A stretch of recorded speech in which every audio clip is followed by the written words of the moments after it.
गंगा सप्तमी की व्रत कथा। पूर्व काल में राजा जाह्नवी ने वैशाख शुक्ल सप्तमी को क्रोध में आकर गंगा जी को पी लिया था और फिर अपने दाहिने कान के छिद्र से उन्हें बाहर निकाला था। अतः जाह्नू की कन्या होने के कारण गंगा को जाह्नवी कहते हैं। इस तिथि को स्नान करके जो आकाश की मेखलाभूत गंगा देवी का उत्तम विधान के साथ पूजन करता है वह मनुष्य धन्य एवं पुण्यात्मा है। जो वैशाख शुक्ल सप्तमी को विधि पूर्वक गंगा में देवताओं और पितरों का तर्पण करता है उसे गंगा देवी कृपा दृष्टि से देखती हैं तथा वह स्नान के पश्चात सब पापों से मुक्त हो जाता है। वैशाख के समान कोई मास नहीं तथा गंगा सदृश दूसरी कोई नदी नहीं है।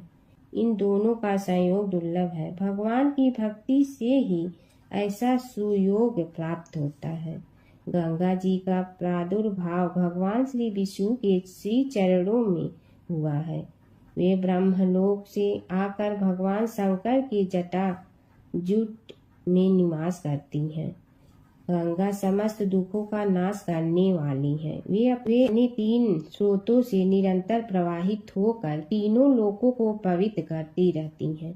उन्हें स्वर्ग पर चढ़ने के लिए सीढ़ी माना गया है। वे सदा आनंद देने वाली, नाना प्रकार के पापों को हरने वाली, संकट तारने वाली, भक्त जनों के अंतःकरण में दिव्य प्रकाश फैलाने की लीला से सुशोभित होने वाली, सगर के पुत्रों को मोक्ष प्रदान करने वाली, धर्म मार्ग में लगने वाली तथा 3 मार्गों से प्रवाहित होने वाली है।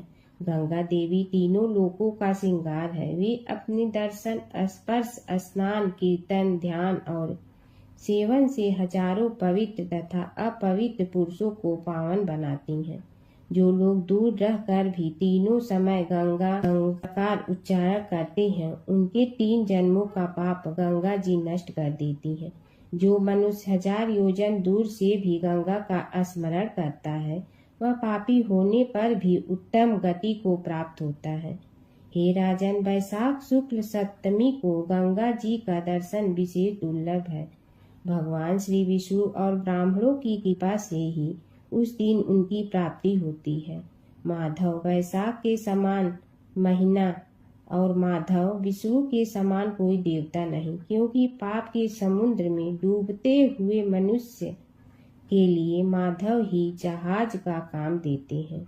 माधव मास में जो भक्ति पूर्वक दान, जप, हवन और स्नान आदि शुभ कर्म किए जाते हैं उनका पुण्य अक्षय तथा 100 करोड़ गुना अधिक होता है। जिस प्रकार देवताओं में विश्वात्मा भगवान नारायण देव श्रेष्ठ है, जैसे जप करने योग मंत्रों में गायत्री सबसे उत्कृष्ट है, उसी प्रकार नदियों में गंगा का स्थान सबसे ऊंचा है। जैसे संपूर्ण स्त्रियों में पार्वती, तपने वालों में सूर्य, लाभों में आरोग्य लाभ, मनुष्यों में ब्राह्मण, पुण्यों में परोपकार, विद्याओं में वेद, मंत्रों में प्रणव, ध्यानों में आत्मचिंतन, तपस्याओं में सत्य और स्वधर्म पालन, शुद्धियों में आत्मशुद्धि, दानों में अभय दान तथा गुणों में लोभ का त्याग ही सबसे प्रधान माना गया है। उसी प्रकार सब मासों में वैशाख मास अत्यंत श्रेष्ठ है। पापों का अनंत वैशाख मास में प्रातः स्नान करने से होता है। अंधकार का अंत सूर्य के उदय से तथा पुण्यों का अंत दूसरों की बुराई और चुगली करने से होता है। राजन, कार्तिक मास में जब सूर्य तुला राशि पर स्थित हो उस समय जो स्नान, दान आदि पुण्य कार्य किया जाता है उसका पुण्य परार्ध गुना अधिक होता है। माघ मास में जब मकर राशि पर सूर्य हो तो कार्तिक की अपेक्षा भी 1000 गुना उत्तम फल होता है। और वैशाख मास में मेष की संक्रांति होने पर माघ से भी 100 गुना अधिक पुण्य होता है। वे ही मनुष्य पुण्यात्मा और धन्य है जो वैशाख मास में प्रातः काल स्नान करके विधि विधान से भगवान लक्ष्मीपति की पूजा करता है। वैशाख मास में सवेरे का स्नान, यज्ञ, दान, उपवास, भविष्य भक्षण तथा ब्रह्मचर्य का पालन ये महान पातकों का नाश करने वाला है। राजन, कलयुग में वैशाख की महिमा गुप्त नहीं रहने पाएगी, क्योंकि उस समय वैशाख स्नान का महात्म्य अश्वमेध यज्ञ के अनुष्ठान से भी बढ़कर है। कलयुग में परम पावन अश्वमेध यज्ञ का अनुष्ठान नहीं हो सकता। उस समय वैशाख मास का स्नान की अश्वमेध यज्ञ के समान विहित है। कलयुग के अधिकांश मनुष्य पापी होंगे, उनकी बुद्धि पाप में ही आसक्त होगी, अतः वे अश्वमेध के पुण्य को, जो स्वर्ग और मोक्ष रूप फल प्रदान करने वाला है, नहीं जान सकेंगे। उस समय के लोग अपने पापों के कारण नरक में पड़ेंगे। इसलिए कलयुग लिए अश्वमेध का प्रचार कम कर दिया गया और उसके स्थान पर वैशाख मास के स्नान का विधान किया गया। जमुना की कहानी। प्राचीन समय में एक गांव था जिसमें दो बहनें रहा करती थी। एक बहन का नाम गंगा था तो दूसरी बहन का नाम जमुना था।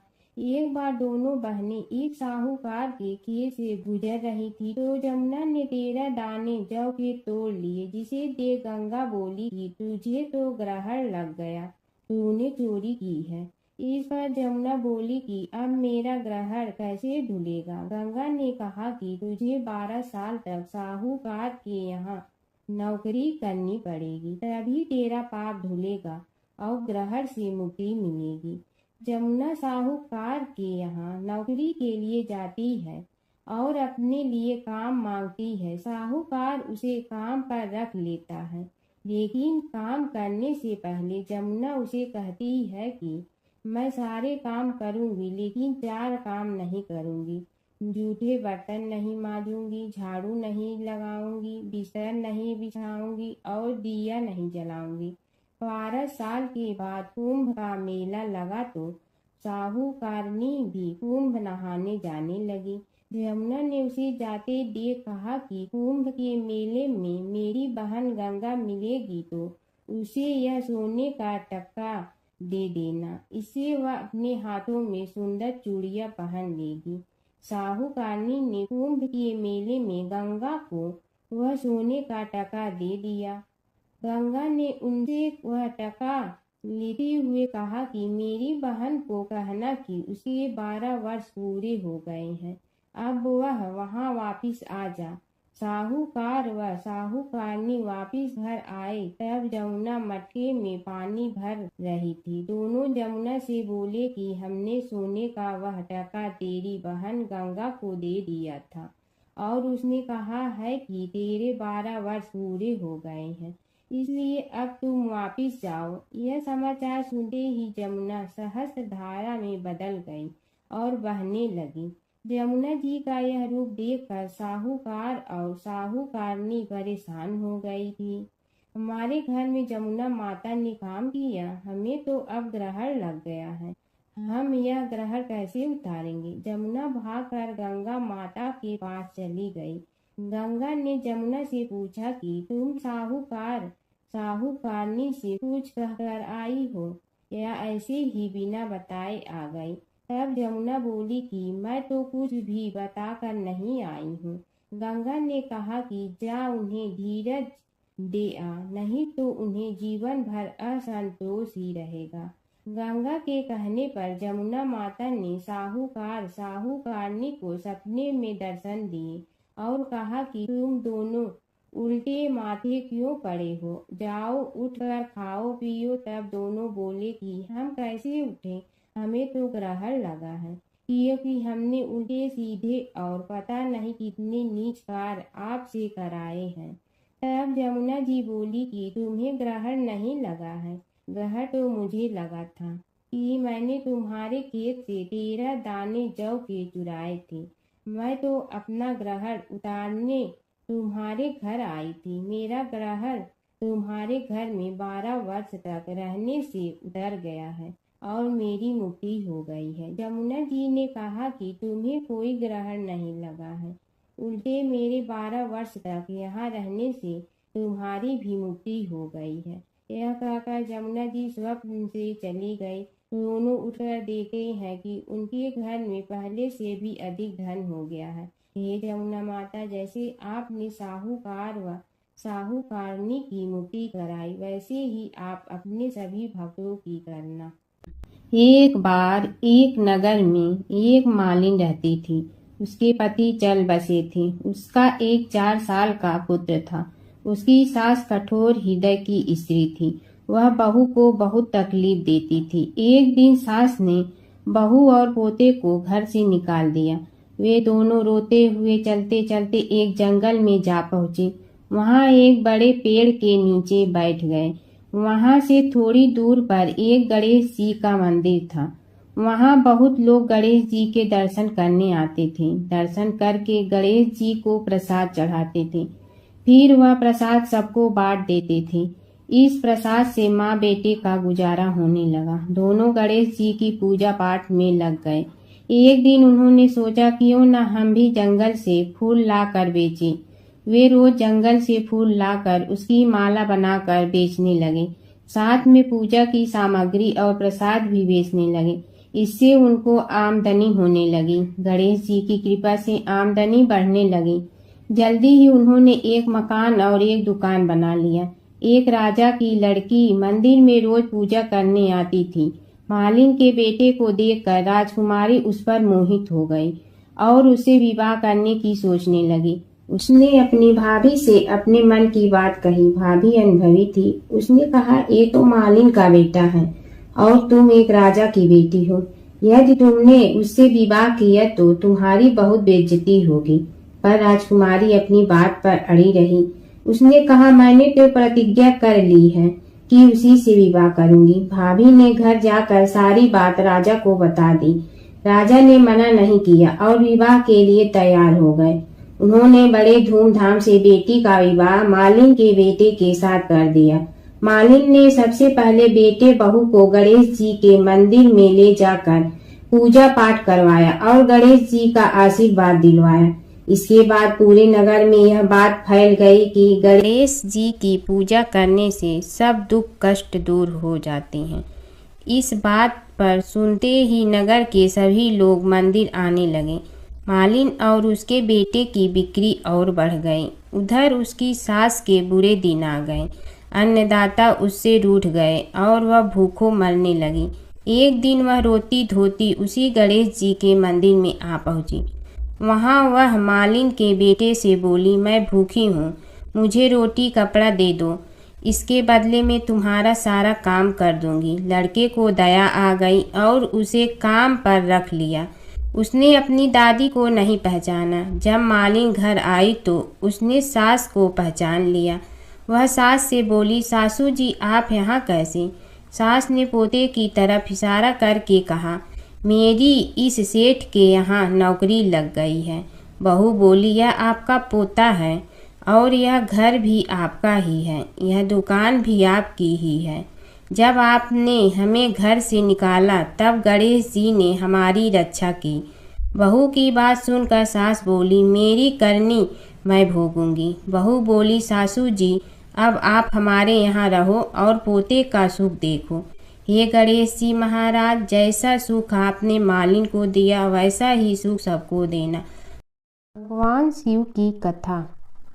प्राचीन काल की बात है। सृष्टि के पालन पोषण के लिए ब्रह्मा, विष्णु और महेश तीनों देवताओं का विशेष स्थान है। इनमें भगवान शिव को भोलेनाथ कहा जाता है क्योंकि वे सच्चे मन से की गई भक्ति से शीघ्र प्रसन्न हो जाते हैं। एक बार देवताओं और असुरों ने समुद्र मंथन किया। मंथन से अनेक रत्न निकले पर अंत में एक भयंकर विष भी निकला जिससे पूरी सृष्टि नष्ट होने का संकट आ गया। तब सभी देवता भगवान शिव के पास पहुँचे। सृष्टि की रक्षा के लिए शिव जी ने वह विष अपने कंठ में धारण कर लिया। विष के प्रभाव से उनका कंठ नीला हो गया। तभी से वे नीलकंठ कहलाए। माता पार्वती ने विष को कंठ से नीचे न जाने दिया जिससे शिव जी की रक्षा हुई। इस महान त्याग से शिव जी ने यह संदेश दिया कि दूसरों की भलाई के लिए त्याग करना ही सच्चा धर्म है। भगवान शिव ध्यान, तपस्या और वैराग्य के प्रतीक है। वे कैलाश पर्वत पर निवास करते हैं, भस्म धारण करते हैं और गले में नाग रखती हैं। उनका डमरू सृष्टि की ध्वनि का प्रतीक है और त्रिशूल शक्ति व संतुलन का। प्राचीन काल की बात है। नैमिषारण्य क्षेत्र में ऋषि, महर्षि और साधु संतों का समाज जुड़ा था। उसमें श्री सूत जी भी विद्यमान थे। शौनक जी ने उनकी सेवा में उपस्थित होकर निवेदन किया कि हे अज्ञान रूप घोर तिमिर को नष्ट करने में करोड़ों सूर्यों के समान प्रकाशमान श्री सूत जी हमारे कानों के लिए अमृत के समान जीवन प्रदान करने वाले कथा तत्व का वर्णन कीजिए। हे सूत जी, हमारे हृदयों में ज्ञान के प्रकाश की वृद्धि तथा भक्ति, वैराग्य और विवेक की उत्पत्ति जिस कथा से हो सकती हो वह हमारे प्रति कहने की कृपा कीजिए। शौनक जी की जिज्ञासा से सूत जी बड़े प्रसन्न हुए। पुरातन इतिहासों के स्मरण से उनका शरीर पुलकायमान हो रहा था। वे कुछ देर उसी स्थिति में विराजमान रहकर कुछ विचार करते रहे और अंत में बोले, शौनक जी, इस विषय में आपके चित्त में बड़ी जिज्ञासा है। आप धन्य हैं जो सदैव ज्ञान की प्राप्ति में तत्पर रहते हुए विभिन्न पुराण कथाओं की जिज्ञासा रखते हैं। आज मैं आपको ज्ञान के परम स्रोत रूप श्री गणेश जी का जन्म कर्म रूप चरित्र सुनाऊंगा। गणेश जी से ही सभी ज्ञानों, सभी विद्याओं का उद्भव हुआ है। अब आप सावधान चित्त से विराजमान हो। श्री गणेश जी के ध्यान और नमस्कार पूर्वक उनका चरित्र श्रवण करें। नमस्तस्मै गणेशाय ब्रह्मा विद्या प्रदायिनी यनागस्त्यसमः साक्षात विघ्न सागर सोषणे। कैसे हैं वे श्री गणेश जो सभी प्रकार की ब्रह्म विद्याओं को प्रदान करने वाले, अर्थात ब्रह्मा के सगुण और निर्गुण स्वरूप पर प्रकाश डालने और जीव ब्रह्मा का अभेद प्रतिपादन करने वाली विद्याओं के दाता हैं। वे विघ्नों के समुद्रों को महर्षि अगस्त के समान शोषण करने में समर्थ हैं।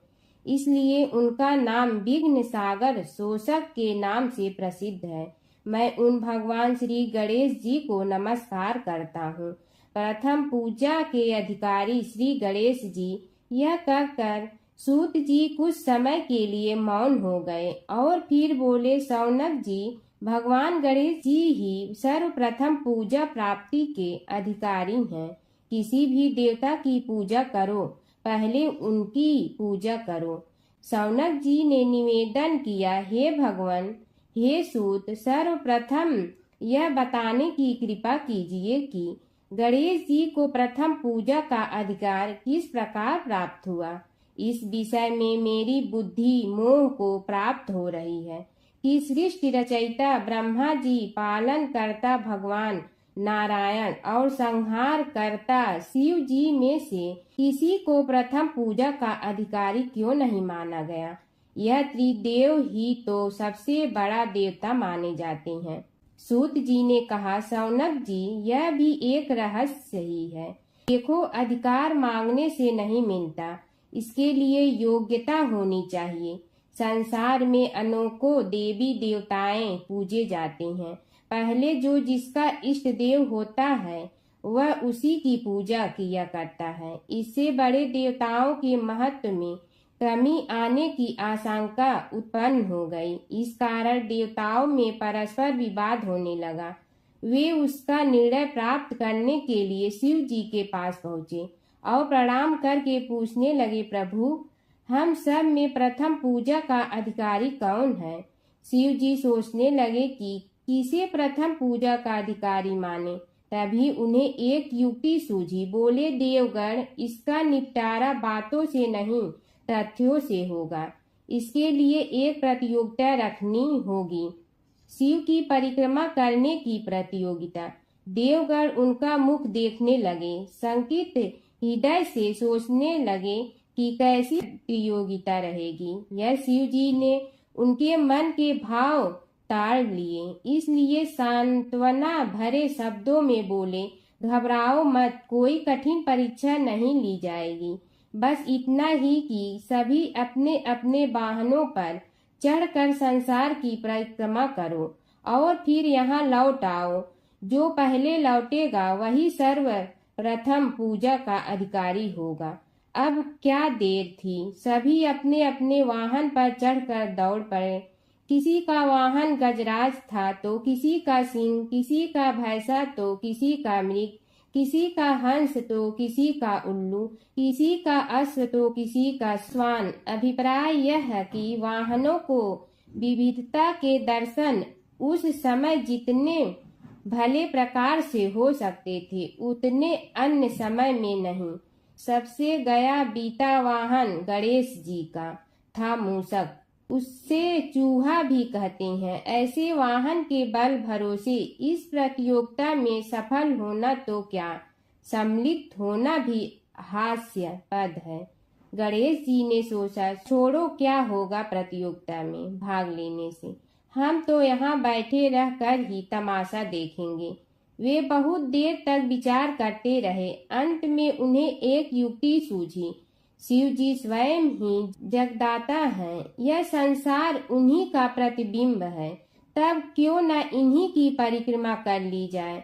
इनकी परिक्रमा करने से ही संसार की परिक्रमा हो जाएगी। ऐसा निश्चय कर उन्होंने मूषक पर चढ़कर शिव जी की परिक्रमा की और उनके समक्ष जा पहुँचे। शिव जी ने कहा, तुमने परिक्रमा पूर्ण कर ली? उन्होंने उत्तर दिया, जी हाँ। शिव जी सोचने लगे कि इसे तो यहीं घूमते हुए देखा, फिर परिक्रमा कैसे कर आया। देवताओं का परिक्रमा करके लौटना आरंभ हुआ और उन्होंने गणेश जी को वहां बैठे देखा तो माथा ठनक गया। फिर भी साहस करके बोले, अरे तुम विश्व की परिक्रमा के लिए नहीं गए? गणेश जी ने कहा, अरे मैं कब का यहाँ आ गया। देवता बोले, तुम्हें तो कहीं भी नहीं देखा। गणेश जी ने उत्तर दिया, देखते कहाँ से, समस्त संसार शिव जी में विद्यमान है।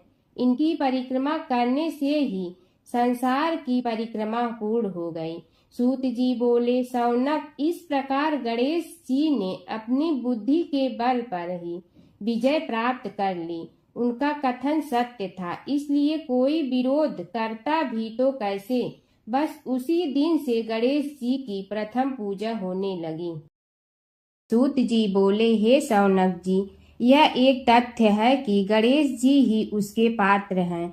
वे बड़े देवता का भी कार्य सिद्धि में विघ्न उपस्थित होने पर उन विघ्न राज का आश्रय न लिया हो। हे शौनक, वे देव भी बड़े दयालु हैं। नाम तो शिव जी का ही आशुतोष है, किंतु वे सर्वात्मा और सर्वरक्षक प्रभु तो शिव जी की अपेक्षा भी शीघ्र ही प्रकट हो जाते हैं।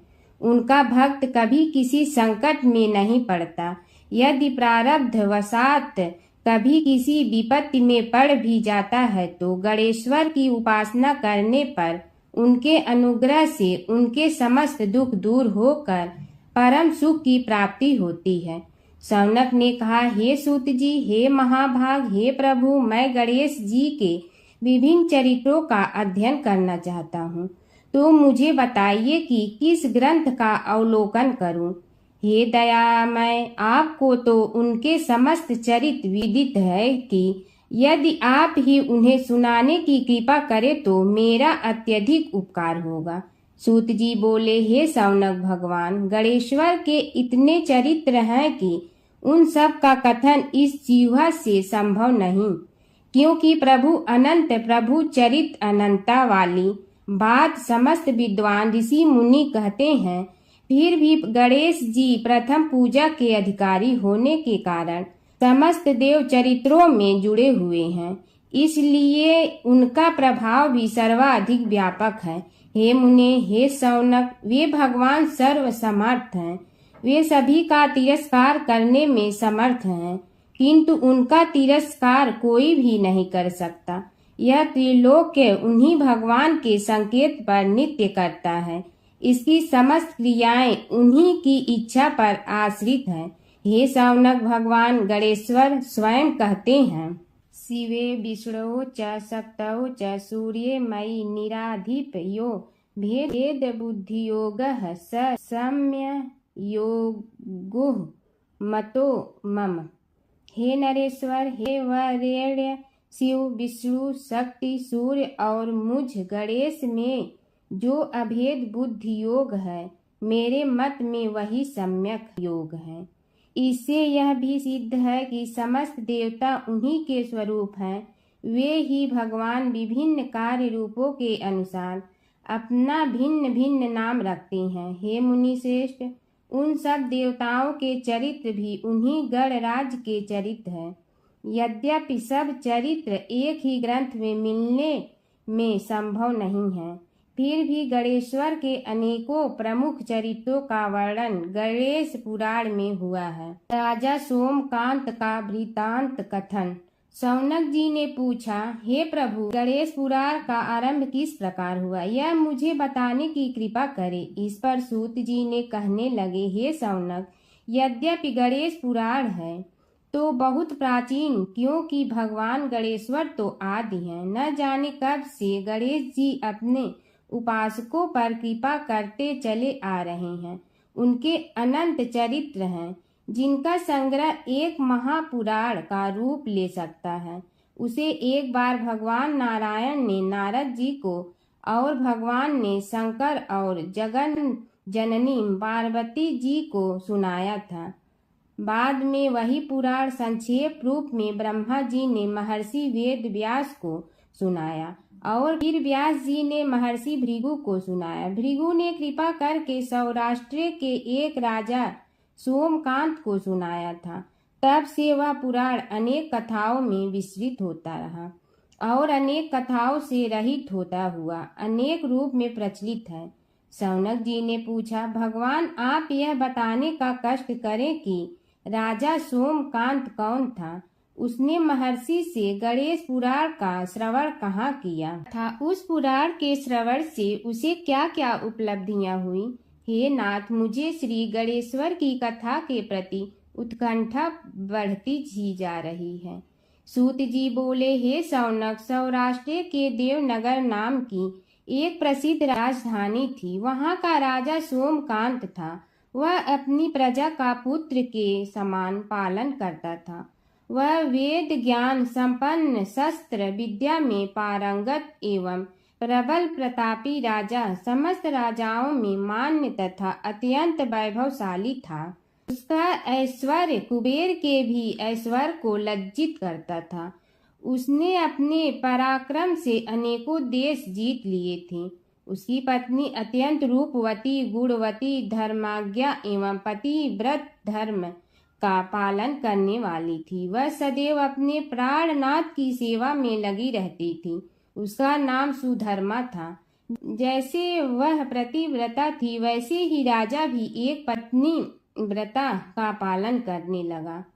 उसके हेमकांत नामक एक सुंदर पुत्र था। वह भी सभी विद्याओं का ज्ञाता और अस्त्र शस्त्रादि के अभ्यास में निपुण हो गया था। यह सभी श्रेष्ठ लक्षणों से संपन्न, सद्गुणी एवं प्रजा जनों के हितों का अत्यंत पोषक था। इस प्रकार राजा सोमकांत स्त्री पुत्र, पशु वाहन, राज्य एवं प्रतिष्ठा आदि से सब प्रकार सुखी था। उससे दुख तो था ही नहीं। सभी राजागण उसका हार्दिक सम्मान करते थे तथा उसकी श्रेष्ठ कीर्ति भी संसार व्यापी थी। परंतु युवा अवस्था के अंत में सोमकांत को घृणित कोष्ठ रोग हो गया। उसके अनेक उपचार किए गए, किंतु कोई लाभ नहीं हुआ। रोग शीघ्रता से बढ़ने लगा और उसके कीड़े पड़ गए। जब रोग की अधिक वृद्धि होने लगी और उसका कोई उपाय न हो सका, तो राजा ने मंत्रियों को बुलाकर कहा, सुव्रतो, जाने किस कारण यह रोग मुझे पीड़ित कर रहा है। अवश्य ही यह किसी पूर्व जन्म के पाप का फल होगा। इसलिए मैं अब अपना समस्त राजपाट छोड़कर वन में रहूंगा। मेरे पुत्र हेमकांत को मेरे समान मानकर राज्य शासन का धर्म पूर्वक संचालन कराते रहें।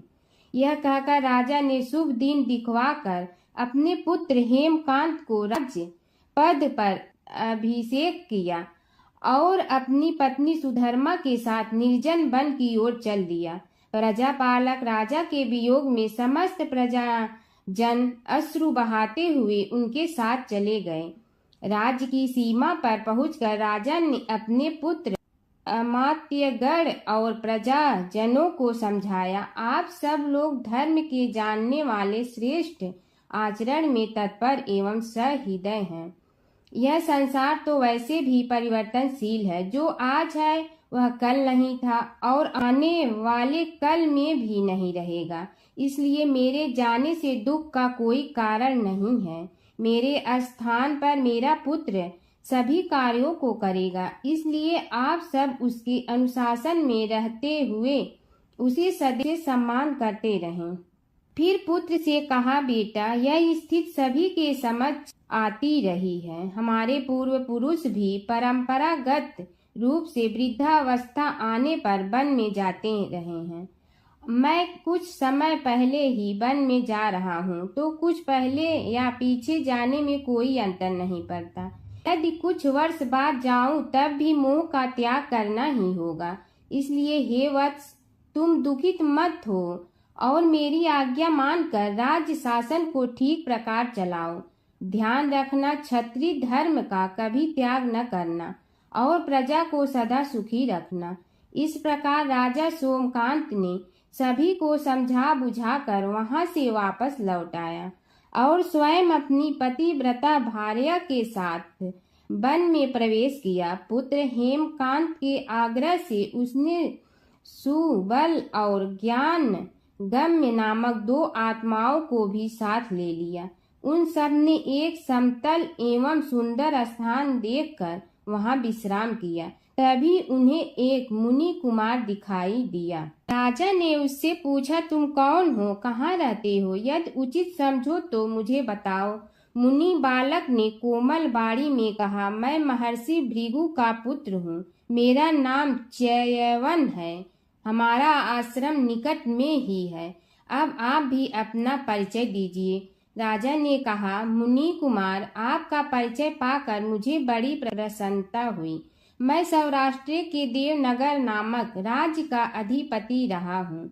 अब अपने पुत्र को राज्य देकर मैंने अरण्य की शरण ली है। मुझे कुष्ठ रोग अत्यंत पीड़ित किए हुए हैं। उसकी निवृत्ति का कोई उपाय करने वाला हो तो कृपा कर मुझे बताइए। मुनि कुमार ने कहा, मैं अपने पिताजी से अपना वृतांत कहता हूँ, फिर वे जैसा कहेंगे आपको बताऊंगा। यह कहकर मुनि बालक चला गया और कुछ देर में ही आकर बोला, राजन, मैंने आपका वृतांत अपने पिताजी को बताया। उनकी आज्ञा हुई है कि आप सब मेरे साथ आश्रम में चलकर उनसे भेंट करें, तभी आपके रोग के विषय में भी विचार किया जाएगा। राजा सोमकांत के पूर्व जन्म का वृत्तांत भृगु द्वारा वर्णन। राजा अपनी पत्नी और अमात्यों के सहित च्यवन के साथ साथ भृगु आश्रम में जा पहुंचा और उन्हें प्रणाम कर बोला, हे भगवान, हे महर्षि, मैं आपकी शरण हूँ। आप मुझ कुष्ठी पर कृपा कीजिए। महर्षि बोले, राजन, यह तुम्हारे किसी पूर्व जन्म कृत पाप का ही उदय हो गया है। इसका उपाय मैं विचार करके बताऊंगा। आज तो तुम सब स्नान आज से निवृत्त होकर रात्रि विश्राम करो। महर्षि की आज्ञा अनुसार सबने स्नान भोजन आदि के उपरांत रात्रि व्यतीत की और प्रातः काल स्नान आदि नित्य कर्मों से निवृत्त होकर महर्षि की सेवा में उपस्थित हुए। महर्षि ने कहा, राजन, मैंने तुम्हारे पूर्व जन्म का वृतांत जान लिया हूँ और यह भी विदित कर लिया है कि किस पाप के फल से तुम्हें इस रोग की प्राप्ति हुई है। यदि तुम चाहो तो उसे सुना दूं। राजा ने हाथ जोड़कर निवेदन किया, बड़ी कृपा होगी मुनिनाथ, मैं उसे सुनने के लिए उत्कंठित हूँ। महर्षि ने कहा, तुम पूर्व जन्म में एक धनवान वैश्य के लाडले पुत्र थे। वह वैश्य विंध्याचल के निकट कौलहार नामक ग्राम में निवास करता था। उसकी पत्नी का नाम सुलोचना था। तुम उसी वैश्य दंपत के पुत्र हुए। तुम्हारा नाम कामद था। तुम्हारा लालन पालन बड़े लाड चाव से हुआ।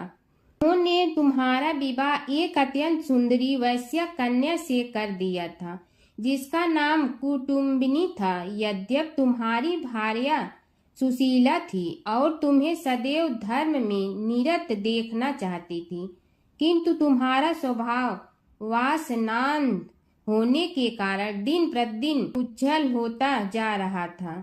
किंतु माता पिता भी धार्मिक थे, इसलिए उनके सामने तुम्हारी उछलता दबी रही।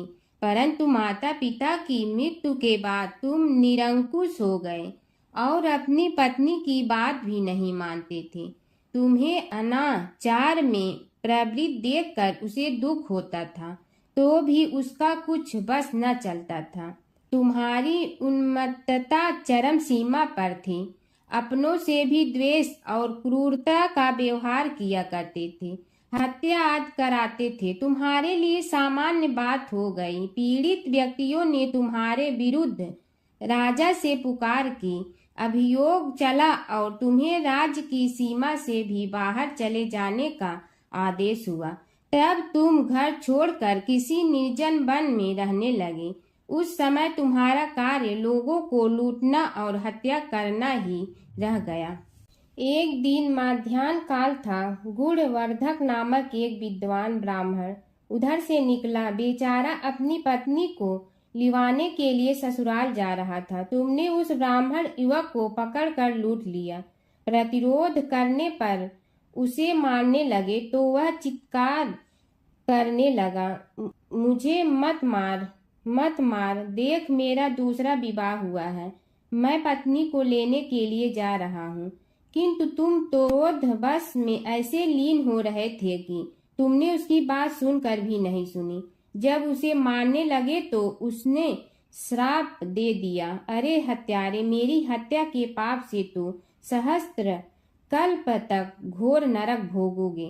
तुमने उसकी कोई चिंता न की और सिर काट लिया। राजन, तुमने ऐसी एक नहीं बल्कि अनेक निरीह हत्याएं की थी, जिनकी गणना करना भी पाप है। इस प्रकार इस जन्म में तुमने घोर पाप कर्म किए थे, किंतु बुढ़ापा आने पर जब अशक्त हो गए तब तुम्हारे साथ जो क्रूर कर्मा थे वे भी किनारा कर गए। उन्होंने सोच लिया कि अब तो इसे खिलाना भी पड़ेगा, इसलिए मरने दो यहीं। अमोघ प्रभाव गणेश उपासना का कथन। राजन, अब तुम निरालंब थे, चल फिर तो सकते ही नहीं थे। भूख से पीड़ित रहने के कारण रोगों ने भी घेर लिया। उधर से जो कोई निकलता तुम्हें घृणा की दृष्टि से देखता हुआ चला जाता। तब तुम आहार की खोज में बड़ी कठिनाई से चलते हुए एक जीर्ण शीर्ण देवालय में पहुंचा।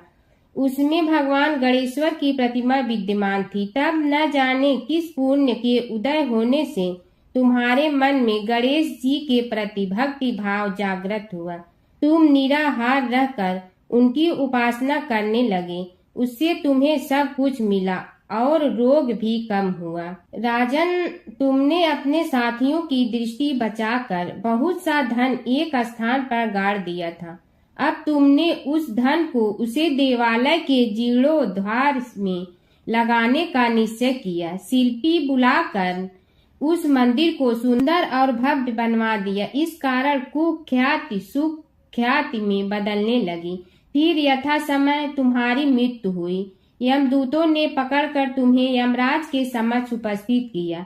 यमराज तुमसे बोले, जीव, तुमने पाप और पुण्य दोनों ही किए हैं और दोनों का ही भोग तुम्हें भोगना है, किंतु पहले पाप का फल भोगना चाहते हो पुण्य का। इसके उत्तर में तुमने प्रथम अपने पुण्य कर्मों के भोग की इच्छा प्रकट की और इसीलिए उन्होंने तुम्हें राजकुल में जन्म लेने के लिए भेज दिया।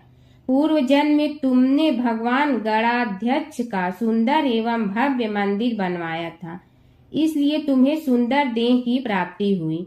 यह कहकर महर्षि भृगु कुछ रुके। उन्होंने देखा कि राजा को इस वृतांत पर शंका हो रही है। तभी महर्षि के शरीर में असंख्य विकराल पक्षी उत्पन्न होकर राजा की ओर झपटे। उनकी चोंच बड़ी तीक्ष्ण थी, जिनसे वे राजा के शरीर को नोच नोच कर खाने लगे। उसके कारण उत्पन्न असहनीय पीड़ा से व्याकुल हुए राजा ने महर्षि के समक्ष हाथ जोड़कर निवेदन किया, प्रभु, आपका आश्रम तो समस्त द्वेष आदि से परे है और यहाँ मैं आपकी शरण में बैठा हूँ, तब यह पक्षी मुझे आकर ही क्यों पीड़ित कर रहे हैं? हे मुनिनाथ, इनसे मेरी रक्षा कीजिए। महर्षि ने राजा के अंतर्वचन सुनकर सांत्वना देते हुए कहा, राजन, तुमने मेरे वचनों में शंका की थी और जो मुझ सत्यवादी के कथन में शंका करते हैं, उसे खाने के लिए मेरे शरीर से इसी प्रकार पक्षी प्रकट हो जाते हैं, जो कि मेरे हुंकार करने पर भस्म हो जाया करते हैं। यह कर महर्षि ने हुंकार की और तभी वे समस्त पक्षी भस्म हो गए। राजा श्रद्धावनत होकर उनके समक्ष अश्रुपात करता हुआ बोला, प्रभु, अब आप पाप से मुक्त होने का उपाय कीजिए। महर्षि ने कुछ विचार कर कहा, राजन, तुम पर भगवान गणेश्वर की कृपा सहज रूप से है और वे ही प्रभु तुम्हारे पापों को भी दूर करने में समर्थ हैं। इसलिए तुम उनके पाप नाशक चरित्रों का श्रवण करो। गणेश पुराण में उनके चरित्रों का भले प्रकार वर्णन हुआ है, अतएव तुम श्रद्धा भक्ति पूर्वक उसी को सुनने में चित्त लगाओ। राजा ने प्रार्थना की, महामुनि, मैंने गणेश पुराण का नाम भी आज तक नहीं सुना, तो उनके सुनने का सौभाग्य कैसे प्राप्त कर सकूंगा? हे नाथ, आपसे अधिक ज्ञानी और प्रकांड विद्वान और कौन हो सकता है? आप ही मुझ पर कृपा कीजिए। महर्षि ने राजा की दीनता देखकर उसके शरीर पर अपने कमंडल का मंत्रपूत जल छिड़का। तभी राजा को एक छींक आई और नासिका से एक अत्यंत छोटा काले वर्ण का पुरुष बाहर निकल आया। देखते देखते वह बढ़ गया। उसके भयंकर रूप को देखकर राजा कुछ भयभीत हुआ, किंतु समस्त आश्रमवासी वहां से भाग गए। वह पुरुष महर्षि के समक्ष हाथ जोड़कर खड़ा हो गया। उन्हें उसकी ओर देखा और कुछ उच्च स्वर में बोले, तू कौन है? क्या चाहता है? वह बोला, मैं साक्षात पाप हूँ। समस्त पापियों के शरीर में मेरा निवास है। आपके मंत्रपूत जल के स्पर्श से मुझे विवश होकर राजा के शरीर से बाहर निकलना पड़ा है। अब मुझे बड़ी भूख लगी है, बताइए क्या खाऊं और कहाँ रहूं? महर्षि बोले, तू उस आम के अवकाश स्थान में निवास कर और उसी वृक्ष के पत्ते खाकर जीवन निर्वाह कर। यह सुनते ही वह पुरुष आम के वृक्ष के पास पहुंचा, किंतु उसके स्पर्श मात्र से वह वृक्ष जलकर भस्म हो गया। फिर जब पाप पुरुष को रहने के लिए कोई स्थान दिखाई न दिया तो वह भी अंतर्हित हो गया। धरती के प्रथम मानव स्वयंभू मनु और उनकी पत्नी शतरूपा की कथा। स्वयंभू मनु को आदि भी कहा जाता है। आदि का अर्थ प्रारंभ। सभी भाषाओं के मनुष्यवाची शब्द मैन, मनुज, मानव, आदम, आदमी आदि सभी मनु शब्द से प्रभावित हैं। यह समस्त मानव जाति के प्रथम संदेशवाहक हैं। इन्हें प्रथम मानने के कई कारण हैं। संसार के प्रथम पुरुष स्वयंभू मनु और प्रथम स्त्री थी शतरूपा। इन्हें प्रथम पुरुष और प्रथम स्त्री की संतानों से संसार के समस्त जनों की उत्पत्ति हुई। मनु की संतान होने के कारण वे मानव कहलाए। मानव उसे कहते हैं जिसमें जड़ और प्राण से कहीं ज्यादा सक्रिय है। मन, मनुष्य में मन की ताकत है, विचार करने की ताकत है, इसीलिए उसे मनुष्य कहते हैं। चूंकि यह सभी मनु की संतानें हैं, इसलिए मनुष्य को मानव भी कहा जाता है। हिंदू धर्म में स्वयंभू मनु के ही कुल में आगे चलकर स्वयंभू सहित कुल क्रमशः 7 मनु हुए और 7 होना बाकी है। महाभारत में 8 मनुओं का उल्लेख मिलता है। श्वेतवराह कल्प में 14 मनुओं के नाम स्वयंभू, स्वरोचिष, औतमी, तामस मनु, रैवत, चाक्षुष, वैवस्वत, सूर्य सावर्णी, दक्ष सावर्णी, ब्रह्मा सावर्णी, धर्म सावर्णी, रुद्र सावर्णी, रौच या देव सावर्णी, भौत या इंद्र सावर्णी। प्रजापत्य कल्प में ब्रह्मा ने रुद्र रूप को ही स्वयंभू मनु और स्त्री रूप में शतरूपा को प्रकट किया। शंभु मनु एवं शतरूपा की कुल 5 संतानें थीं, जिनमें से 2 पुत्र प्रियव्रत एवं उत्तानपाद तथा 3 कन्याएं आकुति, देवहूति और प्रसूति थी। आकुति का विवाह रुचि प्रजापति के साथ और प्रसूति का विवाह दक्ष प्रजापति के साथ हुआ। देवहूति का विवाह प्रजापति करदम के साथ हुआ। रुचि के आकुति से एक पुत्र उत्पन्न हुआ जिसका नाम यज्ञ रखा गया। इनकी पत्नी का नाम दक्षिणा था। कपिल ऋषि देवहूति की संतान थे। हिंदू पुराणों अनुसार इन्हीं 3 कन्याओं से संसार के मानवों में वृद्धि हुई।